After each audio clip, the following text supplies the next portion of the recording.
Hello my dear children, welcome to our classroom. I hope you guys are doing amazing. Very good. So today we are going to look at present tense. As we promised before, this lesson will be a little bit elaborate lesson about present tense. Are you ready? Very good. So let's get started.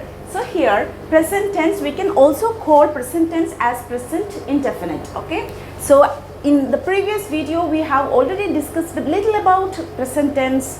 We have done 2 videos actually, and then in those videos we have just discussed about what is this present tense means, right? So I'm not going to repeat that again. So I hope you guys already knew what is present tense, what is the time of present tense. It's just this present moment, right? Good. Okay. Anyway, so present tense, let's see what is the usage of present tense. What are the situations that we can use present tense? This is the first thing that we are going to discuss. So we are going to discuss about the situations or the usage of present tense.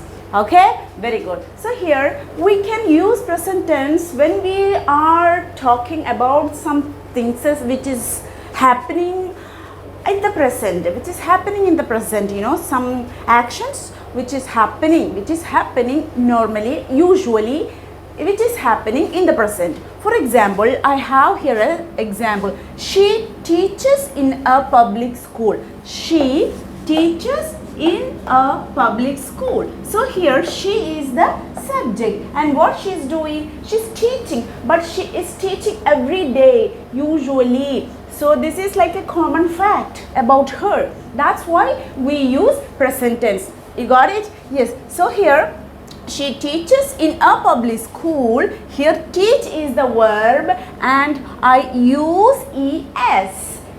There is another video that we discussed, I think it's a short video about subject-verb agreement. If the subject is singular in the present tense, we have to add s or es with the verb. So which is the verb? This is the verb. So she teaches. You got it? So another small grammar. She teaches, because we are talking in the present tense, and in the present tense, if the subject, this is the subject, if the subject is singular, we have to add s or es with the verb.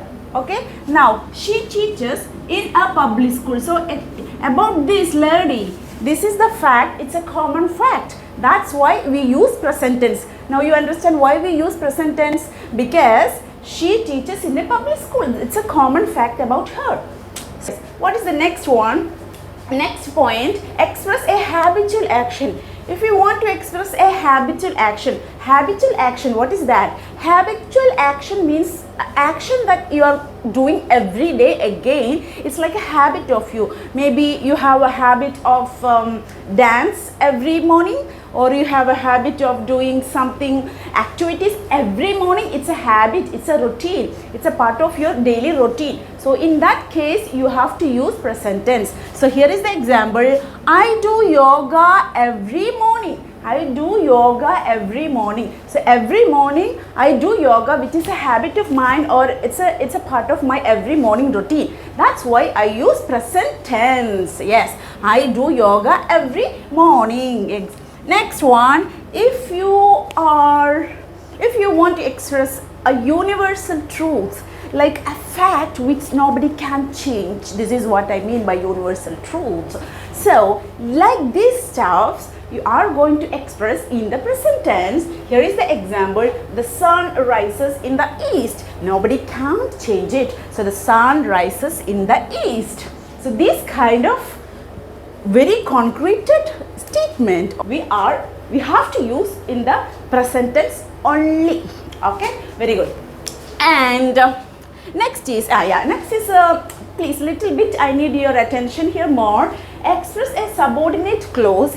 Express a subordinate clause if the major one is in simple future. For example, if you look here, I will explain you. If she prepares well, if it's a clause, if clause, she prepares, this is in the present form. If she prepares well, and the next clause is in future tense, she will not fail, she will not fail. So in kind of like these sentences that we are mentioning something will happen, but if you did something right now, you get the situation like this. Kind of sentence we have to use in present tense. For example, if she prepares well, if she study well today or right now or in this present moment, she won't fail tomorrow or in her future exam. This is the thing. So this is the main situations or the usage of present tense. Now I hope you get an idea where we can use present tense. It's just about our present life, or normal usual things, our usual life, like something that you are doing every day as a routine, you have to use present tense. And something that you are expressing to a people, like which is concreted, nobody can change it. So again, which is in present tense. And also, if you want to express something like one of my habit or one of my daily routine, you are going to use a simple present tense. So kind of a general statement, we are going to use present tense. Now, if you guys listen me very well, I used many words: general, usual, usually, everyday, daily, like so. If you notice, these are the common words that we use in present tense. For example, words often used in present tense are always, generally, every, never, daily, sometimes, seldom. Like these words are the usual words that very often we are using in present simple tense. You got it? So present simple tense is actually very easy. Again, it's just about the present time, and these are the things that you have to keep in your mind, like when you use a simple present tense. I hope you guys enjoyed this video, and please let me know if it's clear for you, and if you can enjoy, if you can listen it very well, or if I am making it a little bit fast, please let me know. I can change it for you. Now you know where we can use present tense, how we can use present tense, what is the format of using present tense, which is very simple: subject plus verb. Subject, if subject is singular, you just add s with the verb, s or es. That's it. Okay, so this is all about present simple tense. I hope you guys enjoyed this video, and please let me know your feedback, which is very valuable for me. So this is Samira signing off now. Stay tuned with our classroom. Bye bye.